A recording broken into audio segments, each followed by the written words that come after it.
छोटे से गांव में रामू नाम का एक गरीब लकड़हारा रहता था। वह एक ईमानदार और मेहनती इंसान था, लेकिन उसकी आर्थिक स्थिति बहुत खराब थी। हर दिन वह सुबह जल्दी उठकर जंगल जाता, लकड़ियां काटता और फिर उन्हें बाजार में बेचकर किसी तरह अपना गुजारा करता। रामू का घर बहुत साधारण था, मिट्टी की दीवारें और घास फूस की छत। उसकी पत्नी मीरा एक समझदार और सहनशील महिला थी, जो मुश्किल परिस्थितियों में भी रामू का साथ देती थी। उनके दो छोटे बच्चे थे, मोहन और गुड़िया। रामू चाहता था कि उसके बच्चे अच्छे स्कूल में पढ़ें और उनका भविष्य उज्जवल हो, लेकिन गरीबी की वजह से वह उन्हें अच्छी शिक्षा नहीं दिला पा रहा था। रामू दिन रात मेहनत करता, लेकिन उसकी कमाई इतनी कम थी कि मुश्किल से घर का खर्च चलता। हर दिन उसे जंगल में जाकर लकड़ियां काटनी पड़ती थी, फिर उन्हें सिर पर रखकर बाजार तक ले जाना पड़ता था। यह काम बहुत कठिन था और उम्र बढ़ने के साथ उसका शरीर भी कमजोर होने लगा था।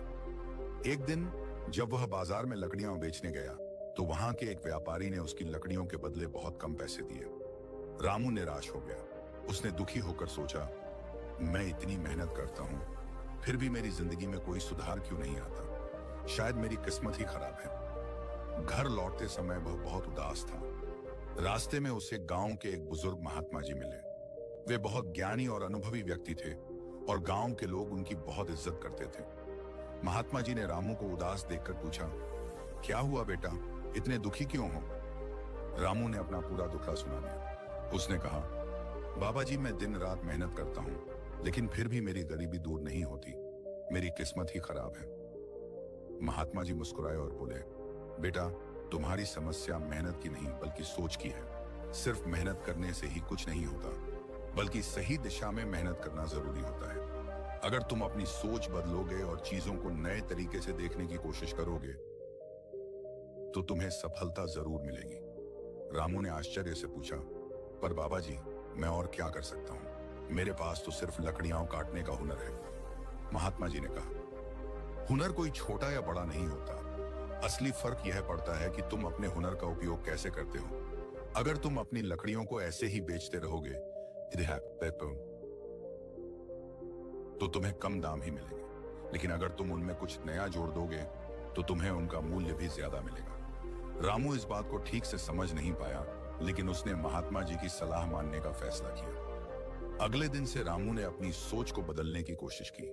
उसने सोचा, अगर मैं लकड़ियां काटकर सीधे बाजार में बेचता हूं तो मुझे बहुत कम पैसे मिलते हैं, लेकिन अगर मैं इन लकड़ियों से कुछ उपयोगी चीजें बनाऊं तो शायद उनकी कीमत बढ़ सकती है।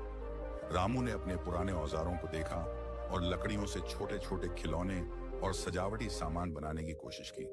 शुरू में उसे इसमें कठिनाई हुई, लेकिन कुछ ही दिनों में वह इसमें कुशल हो गया।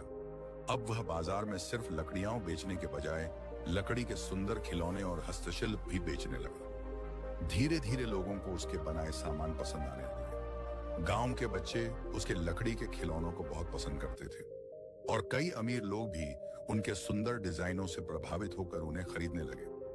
कुछ ही महीनों में रामू की कमाई पहले से दोगुनी हो गई।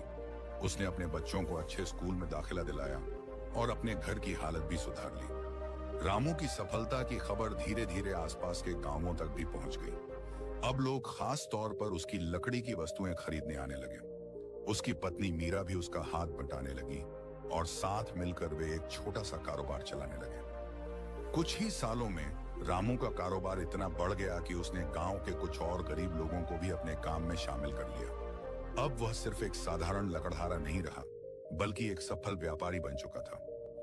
एक दिन जब वह गांव में महात्मा जी से मिला, तो उसने उनके पैर छूकर कहा, बाबा जी, आपकी एक सलाह ने मेरी पूरी जिंदगी बदल दी। अगर आप मुझे सकारात्मक सोच और सही दिशा में मेहनत करने का महत्व नहीं बताते, तो शायद मैं हमेशा गरीब ही बना रहता।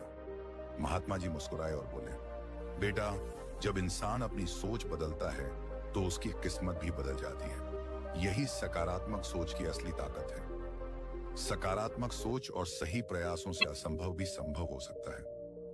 अगर आपको अपनी जिंदगी बदलने का एक मौका मिले, तो क्या आप अपनी सोच बदलकर सफलता हासिल कर सकते हैं? कमेंट करके बताएं।